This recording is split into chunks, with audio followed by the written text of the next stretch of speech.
Hi, everybody. Good morning. Thank you for coming. We've delayed the program start just a bit because with the rain in Washington, of course, it always delays every good intention. And we are no exception, but we appreciate all of you who have braved the traffic and the weather to join us today. This is the last program that the Council of the Americas in Washington is running in this calendar year. We've had a very busy year, very active, lots of interesting and important activities that have occurred so far, excuse me, and will presumably occur in 2016. But the reason why I'm going into this is because we thought it was a fitting way to end the programming year. We talk all the time about how Latin America is part of, and indeed in some ways leading, aspects of the global dialogue and is an important global player. And in the environmental and energy issues, that's absolutely the case. And so having just come out of the Paris discussions, the COP21 discussions, we thought it would be particularly fitting to run a conversation on what those discussions, which countries like Brazil and others played such an important role in leading in Paris, what the outcome of those discussions will ultimately mean for countries in the Western Hemisphere. And so that's the purpose of our program today. You know the old saying, I think it's attributed to Mark Twain, that everybody complains about the weather, but nobody ever does anything about it. Well, in Paris, governments got together and tried to do something about the weather. And this is something that I think we can all applaud the effort, applaud the outcomes, and indeed look for implementation over time on all of our behalf and on behalf of, frankly, the people of the world. I know that sounds dramatic, but that's literally what we're talking about here. Before I introduce our main speaker today, let me just thank ACOR, who has helped us put this program together and co-sponsored it, and we appreciate their partnership as well.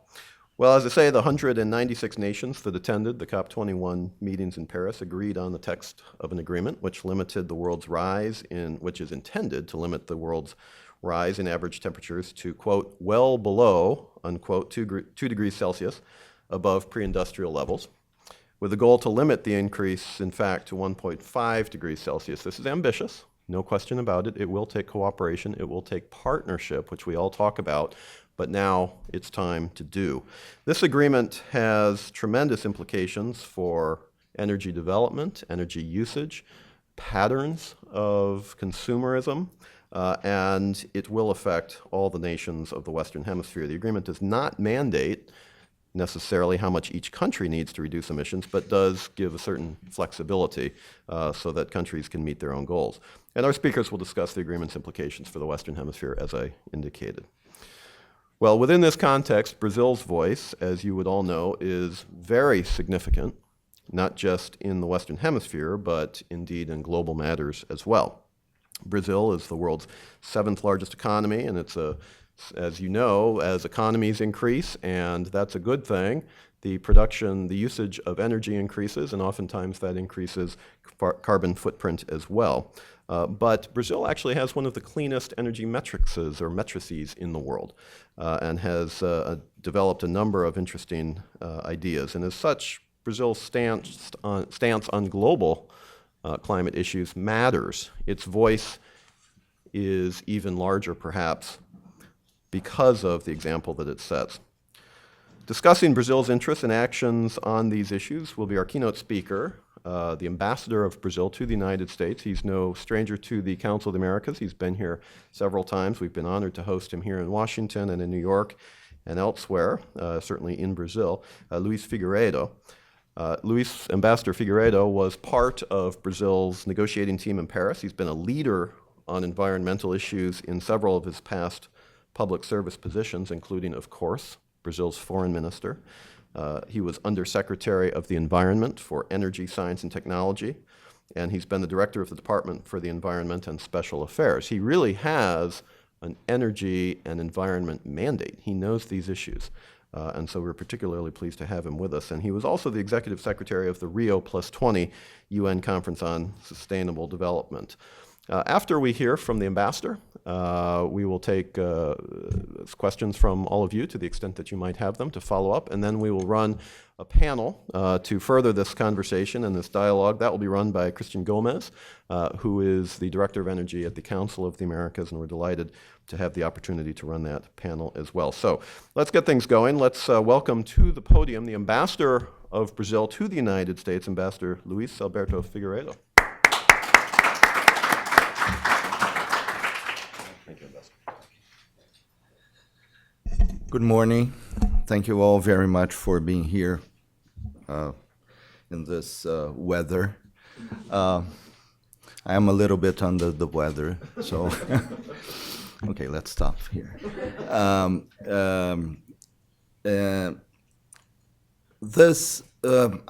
am really very glad to be back to the Council of the Americas, especially to talk about the Paris Agreement and what it means for us as a country, what it means for the world as such. You may well know that the fight against climate change started a long time ago. Actually, the convention, the UNFCCC, the UN Framework Convention on Climate Change, opened for signature during Rio 92. So Rio 92, that's one of its landmarks was the signing of the Climate Change Convention.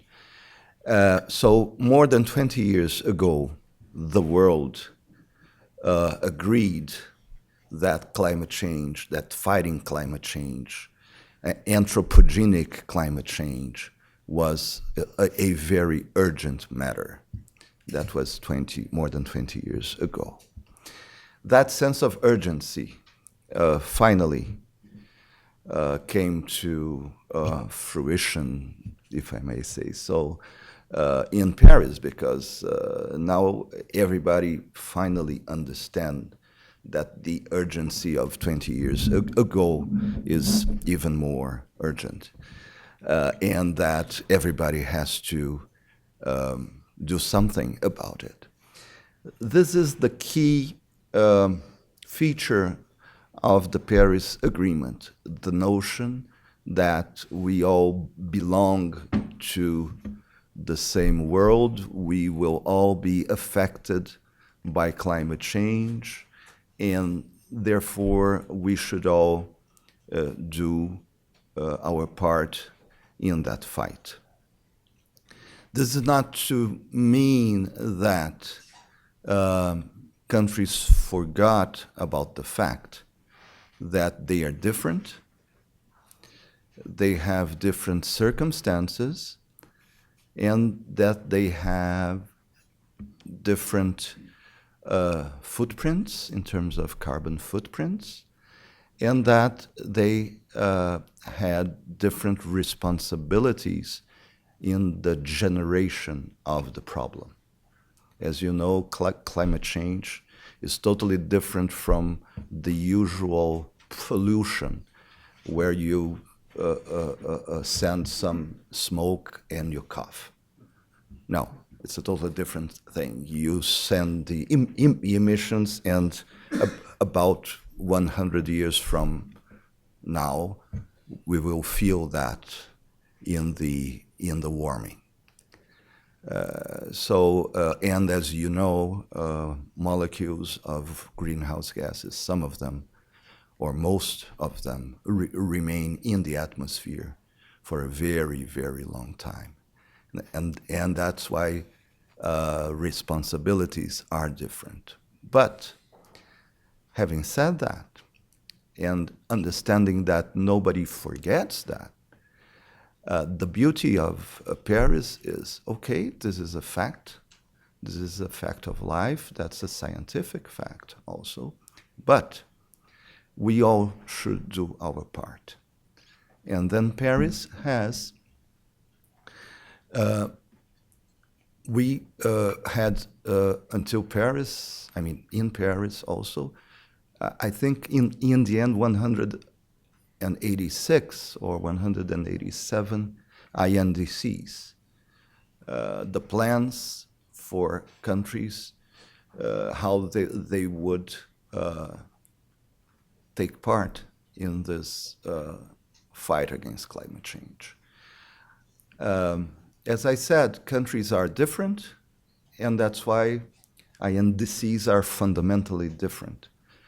There is one group of INDCs that is known for previous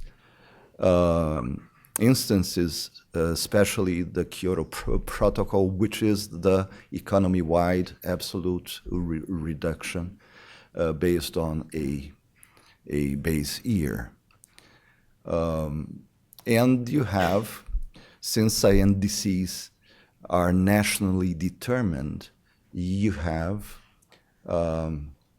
a variety of actions that will be taken by countries. Some chose to reduce the carbon intensity of their economies. Some choose to reduce the growth of their emission vis-a-vis a business as usual curve, and some chose to put in place policies and measures that will somehow contribute to reducing greenhouse gases. And that's what made this agreement possible. The idea that the principle of common but differentiated responsibilities is the key of the agreement, in the sense that you self-differentiate. You determine what you should do. And we no longer have lists of countries. We have that list of countries that will mandatorily do this, and the rest of the countries may or may not do something. No, what we have now is countries will choose what I'm sorry, what they will do, but following some principles. The first and clear principle is no backsliding, in the sense that thank you very much, in the sense that if you have an INDC that goes for economy-wide reductions, absolute reductions vis-a-vis a base year, you cannot backtrack on your next INDC. So there's no backsliding. The second point is also the notion of progression. All countries have to do better for their next INDC. So it's not only don't go back, it's okay, don't go back, but move forward. And the third characteristic is the idea of a common destination, of convergence, of everybody striving to do the same level of requirements in the future. And also imbued in that a notion of flexibility. And the flexibility clearly is translated, as I said, by this notion that countries are different and that they will do what they can do best. So with that set of ideas and that extraordinary number of INDCs, frankly, nobody thought that we would have 186 INDCs in Paris. Really, nobody thought. And that showed, when we got to Paris, that showed that, yes, the model was right. Yes, yes, countries were united to an extent that we never saw before. Not after 92, at least. And that, we had a very good shot at leaving Paris with a robust agreement, and that we did. That idea that I mentioned of common but differentiated responsibilities was transversal to the whole agreement in the sense, in a different sense. Again, it's not the same sense that we had in Kyoto or that we had in the past, but in the sense that, yes, countries will try to do more and try to do better and will do what they can now, knowing that 5 years from now, because we will have cycles, 5-year cycles, knowing that 5 years from now we cannot backtrack and we have to move forward and to do better. So this went also into other important areas. The area of finance and the area of transparency. In terms of finance, we continued to have the engagement of industrialized countries in the sense that they will continue to fulfill their engagements and they will help developing countries in doing more. By the way, part of the INDCs, a good portion of the INDCs were a contingent to support. I would like to say that in our case, in the case of Brazil, our INDC is not contingent on support. We will do what we said we will do with our own means. But many are contingent on support. So finance was a big issue in the conference.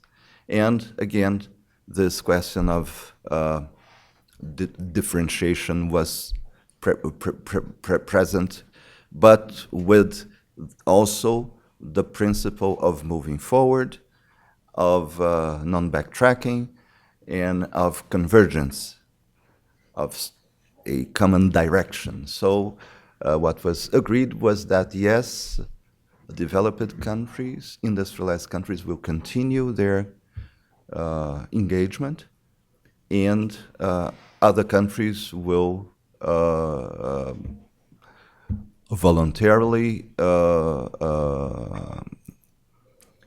also contribute to that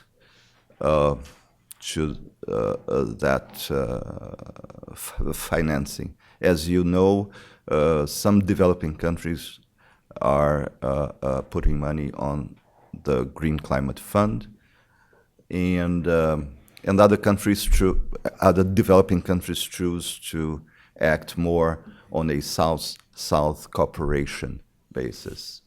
That's the case of China. That's the case of my country.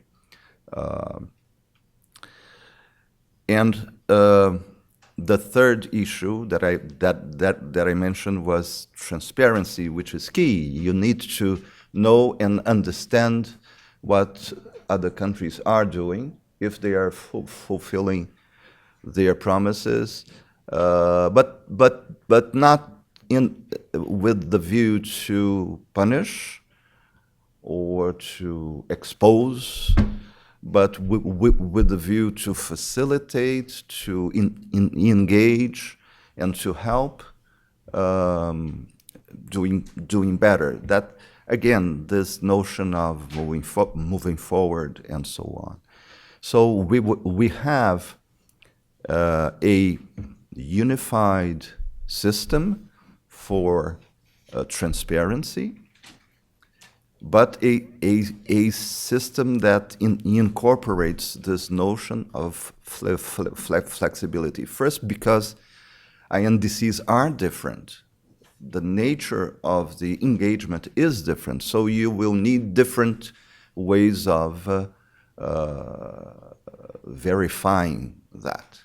It's totally different methodologically, technically, to verify a reduction of emissions to an absolute level below a certain year than to verify the putting in place of a policy, for instance, and the results of that policy. That's two different universes. So this notion of flexibility is present even in a unified system. But again, countries will do better and better. There is this capacity building sense also in the agreement, so that we have to build capacity for countries to move forward and doing better in that area of transparency too. So let me talk a little bit about how my country engaged. In the case of Brazil, this may or may not be known. We decided that we would have the most stringent type of commitment. We are going to reduce economy-wide 37% of our emissions by 2025 below 2005 levels. That's something that I may say it's, if you compare with other countries, it's an impressive number. It's not for me to say, but I have to say it. And we also said that we are pointing to, okay, it's 37 by 2025, but we are pointing to 43% by 2030. So this notion of moving forward and doing better is already present in our INDC. And of course, this is a reason for us to, we want to see that also in other countries, and we think that if we don't do that, the fight against climate change may suffer a lot, and we will have to, well, basically money that was not spent for doing better in terms of reducing emissions will be spent, and much more than that, for adaptation and for coping with disasters. So it's a question of being wise in terms of where you spend your money, and so it's better to do it now than to complain later.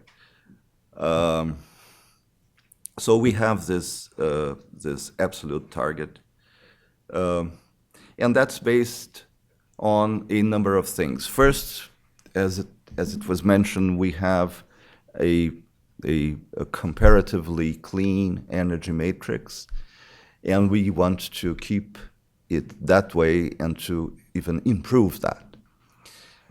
It's not with the growth of the economy and with the growth of population from now to 2030, it's not trivial even to keep the level of renewables that you have. So we are not only going to keep that level, but to go even beyond that level. This will require a lot of innovation, a lot of investment in the right technologies. We are looking, of course, at biofuels. We are looking at solar. We are looking at a number of wind, of course, and a number of new possibilities. And we want to be working, looking at the edge of knowledge in that area, at the frontier in that area, because that's what will make us collectively to reach the level of reductions that we all want. We are also going to continue our constant fight against deforestation. As you may know, our rates of deforestation went down, if you consider just from 2004 or 2005 until now, they went down more than 80%. It's a constant fight. It's not. Nobody can say, well, that war is won. It isn't. If her President Dilma said, if you blink, deforestation grows. So you have to be constantly on the issue and alert to that. So that's something that we will continue to do with the view to zero illegal deforestation by 2030. We are going to restore forests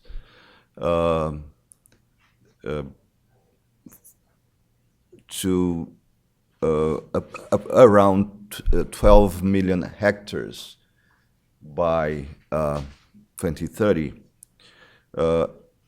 and also an additional 15 million hectares of degraded pasture land. And with that, with this enhancement of sinks, we think that we can also contribute to that goal. And of course, trying to have a strong dialogue with other countries, as we have with the U.S. Our cooperation with the United States in this area, in the area of energy, but also in the area of land use, is key to exchange experiences that will benefit both countries. And I should also mention agriculture. Agriculture with modern techniques, not only of that direct planting, but also trying to be at the forefront of innovation in that area. We have had in the past years huge success in the sense that we are producing many times more commodities, for instance, using the same area and sometimes using less area. What you see in my country is a huge growth of production without deforestation, because in the past people tended to say, well, if you increase the production in agriculture, you do that at the expense of forests. That's no longer true, and this, of course, this requires a lot of technology, and that's an area where we know that we have to continue to excel. I know I have to stop by now, but I would like to say a final word about the meaning of the fight against climate change for our region. I think countries in our hemisphere are extremely engaged in that fight. They are doing different things, they have different INDCs, but they are all committed. And if we manage to develop a strong system for making this agreement a reality, if we have a strong international solidarity, and if we are able to muster the necessary investments, and if we are able to convince the private sector, and I am not saying that the private sector is not convinced, it is absolutely convinced, but governments have to give the signal. So if governments give the right signal, and I think we are doing that in our region, I think that this Paris Agreement will be a reality, and it will get us closer to the stabilization of greenhouse gases in the atmosphere, and by that, preventing the worst consequences of climate change. So I thank you all very, very much.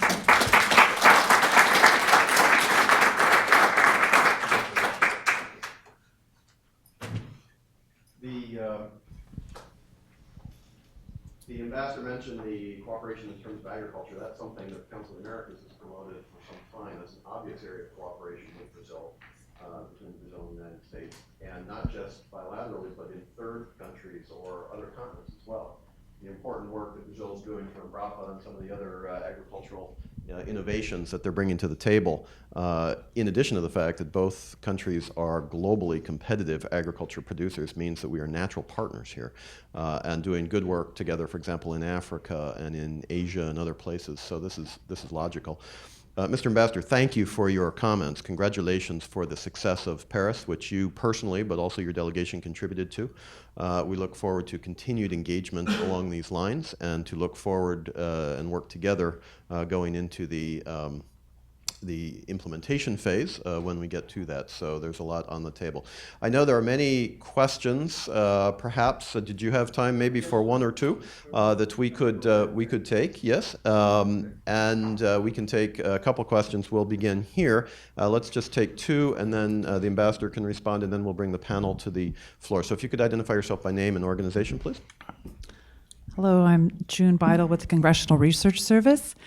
And you mentioned that some developing countries put dollars into the Green Fund as part of their INDCs, I think. No, okay, but that was a choice in terms of the financing. Can you tell which in South America did that? Well, I don't have that list Okay. with me. I know that some, Mexico, Chile, Colombia, I think. Some. Part of my question. Some.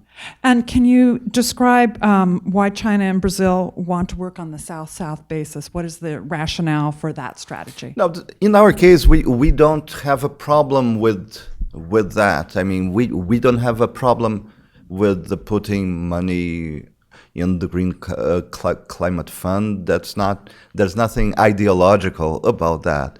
We are just, we will, for the time being, continue to do our South-South cooperation, but we are totally open when economically things get better.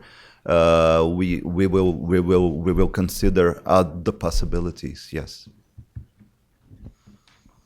I think I saw this hand next.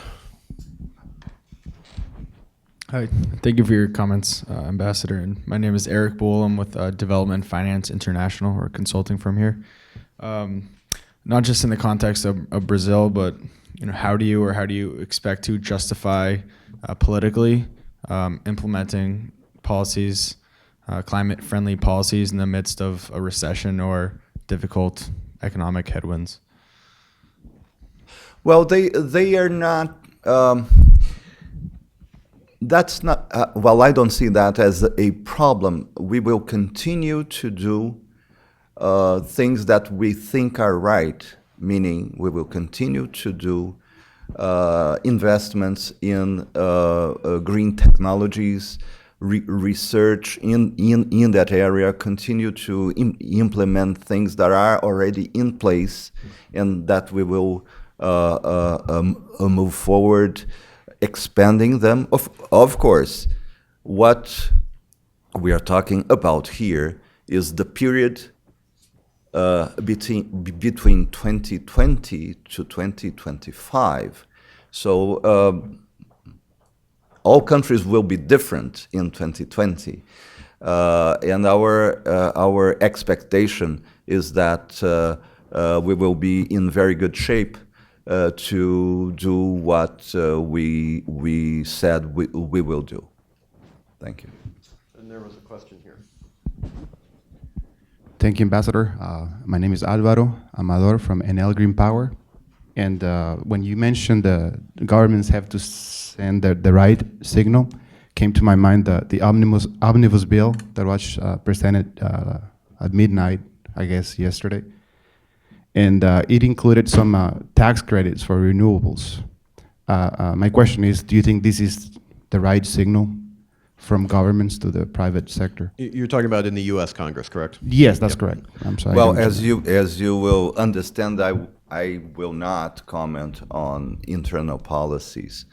What I said is a general observation that governments are usually in a position to give signals to the market and to investors, and they do. But I cannot comment on any specific thing. Thank you. So, Mr. Ambassador, let me conclude this round by asking you a question myself, if I can. Please. And that is, for those of us who studied international relations, and it goes back years, et cetera, but more from a theoretical perspective, what we have done, what the world has done, is created a regime. Yeah. And as all of us know, one of the difficult aspects of getting regimes to function in the manner that participants want them to is the problem of free riders. And this whole process, you mentioned Rio, 1992, I mean, it's been ongoing for a long time, and previous efforts have essentially broken down because of the problem of free riders. And my question to you would be, if you can help us understand a little bit more how the Paris Agreement has taken account of that to make sure that all of these countries really are going in the same direction. Is there some sort of process of sanctions or international oversight, or how did the negotiators deal with that point? Well, Paris was possible because there was no free rider. So we had, as I said, 186 or 87, I am not sure. And this shows that emissions were there. Countries were there, they are all engaged. So this made Paris possible.